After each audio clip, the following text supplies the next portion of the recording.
Já parou para pensar? E se um trabalhador pudesse simplesmente parar uma tarefa por achar ela perigosa? Com base na lei mesmo. Parece algo muito forte, né? Mas é um direito que existe no Brasil. Hoje a gente vai explorar isso bem a fundo. O direito de recusa no trabalho. E para nossa conversa, a gente está usando um material bem legal, um DDS ilustrado, sabe? Que explica direitinho esse direito. Ele é todo baseado na norma regulamentadora número 1, a NR1, e especificamente o item 1.4.3. O nosso objetivo aqui é entender o que é isso, quando que se aplica de verdade e como que o trabalhador pode usar esse direito do jeito certo. Vamos lá. Com certeza. O direito de recusa, olha, ele é fundamental para a segurança. Essencial mesmo. Aquela ideia, né? Quem está ali na linha de frente fazendo o trabalho, muitas vezes é o primeiro a ver um perigo sério, um perigo iminente. E esse direito dá o poder para essa pessoa interromper para proteger a si e aos outros. É um mecanismo de segurança muito importante. Fundamental é uma boa palavra. Então, o que a regra diz, assim, na prática? Basicamente, o trabalhador pode sim interromper o que está fazendo, parar a tarefa, se ele acreditar que aquilo representa um risco sério, grave mesmo, e iminente, né? Para a vida ou para a saúde dele ou de outras pessoas ali por perto. É tipo um pare legalizado contra o perigo na hora. O guia visual mostra isso bem. Exato. E o ponto-chave são essas palavras: grave e iminente. Não é qualquer coisinha, qualquer desconforto. A gente está falando de algo que pode causar um dano sério mesmo, sabe? Uma lesão grave, uma doença. Ou pior. E que está ali, prestes a acontecer. E é bom repetir a base legal. NR01, item 1.43. Não é achismo, é lei. Está na legislação trabalhista para garantir um trabalho seguro. Entendi. Grave e iminente, certo. Mas quando isso acontece na prática, fica mais fácil de entender com exemplos, né? O guia que a gente está vendo traz uns bem concretos. Quais são essas situações que, acendem a luz vermelha? Os exemplos ajudam muito a visualizar a seriedade. Pensa, por exemplo, em encontrar animal peçonhento onde você vai trabalhar. Uma cobra, escorpião. Ou então, um clássico. Trabalho em altura sem a proteção certa. Sem cinto de segurança, bem ancorado, sem linha de vida, plataforma sem guarda-corpo.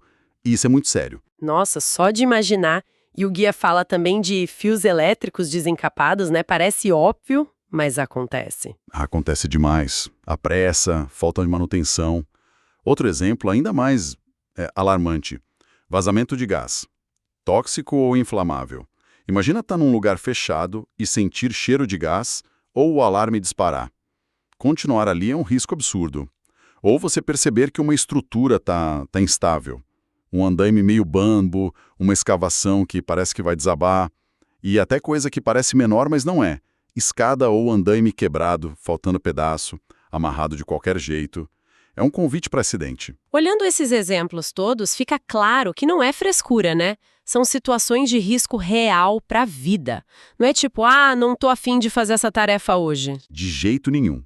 O ponto comum em tudo isso é o potencial de consequência imediata e grave. É nisso que a norma foca. Perigo real. É diferente do risco que a gente gerencia no dia a dia com EPI, com procedimento.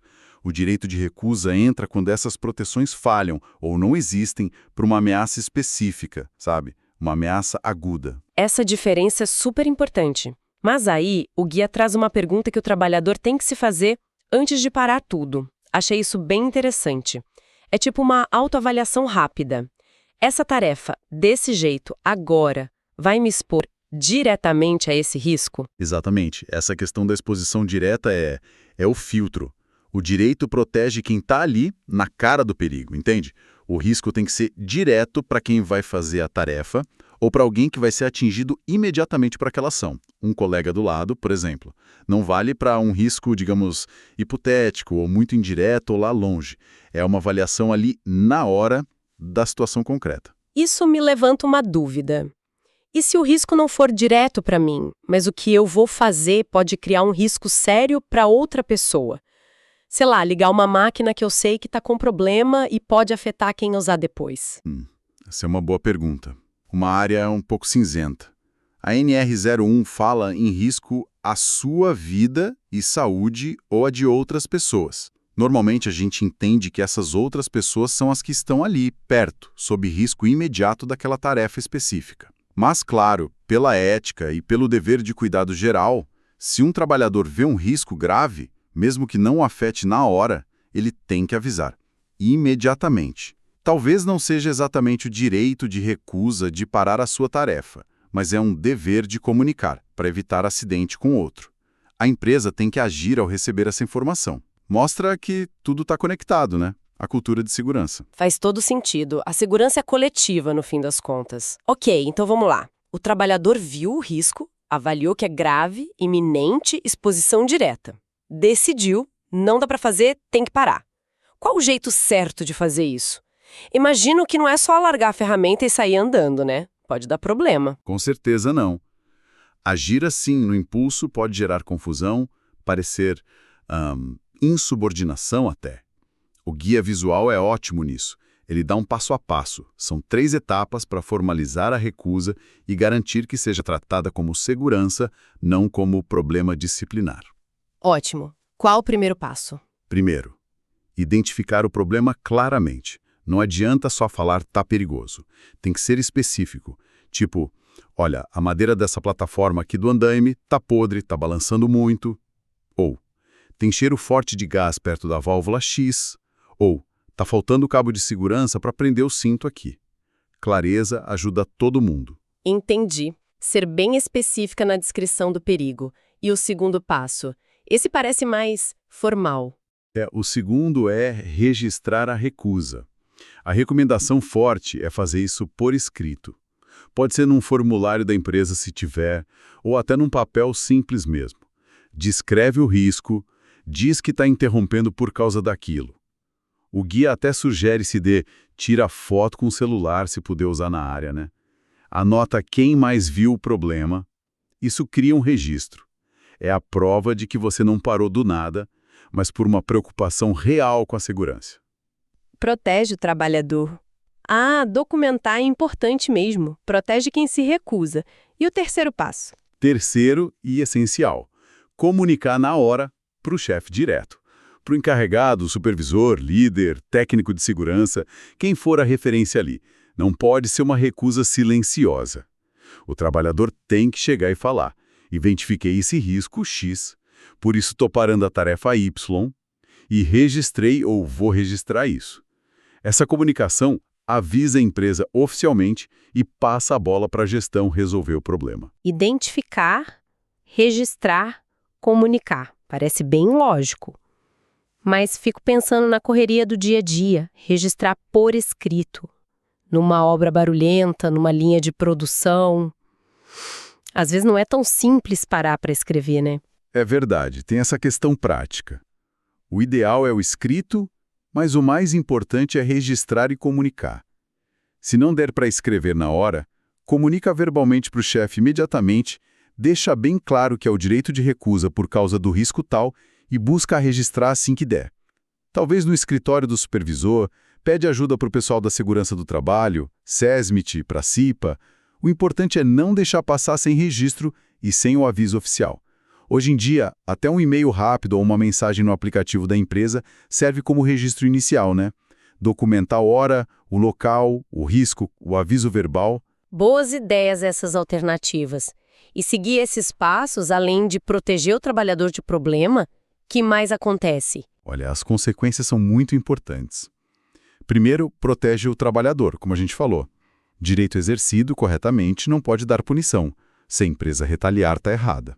Segundo, e pensando na segurança geral. Isso inicia um processo dentro da empresa. A chefia, a segurança do trabalho, a manutenção, eles são obrigados a verificar, avaliar o risco e corrigir. O trabalho só pode voltar depois que o risco for eliminado ou controlado de verdade. Então, o direito de recusa não é só um freio, é um gatilho para consertar o problema. Ah, então não é só parar por parar. É parar para resolver. vira uma ferramenta para melhorar o ambiente de trabalho. Exatamente. Força a empresa a olhar para o problema. E aí volta naquela questão da cultura de segurança que a gente comentou. Numa empresa onde isso funciona bem, onde tem confiança, canal aberto, a recusa é vista como colaboração. O trabalhador é um sensor importante de risco. Agora, onde não tem essa cultura, aí exercer o direito exige coragem. E o registro formal fica ainda mais vital para se proteger. Isso me faz pensar, será que os trabalhadores e até os chefes conhecem bem esse direito no Brasil? Porque está na lei, mas as pessoas sabem que existe, sabem como usar. Essa é a questão crucial. A impressão que dá é que ainda falta muito conhecimento. Muitos trabalhadores nem sabem que têm esse direito, ou têm medo de usar. Medo de perder o emprego, né? E às vezes, até o supervisor, o gerente, não está bem treinado sobre como lidar com isso, sobre a legitimidade da recusa.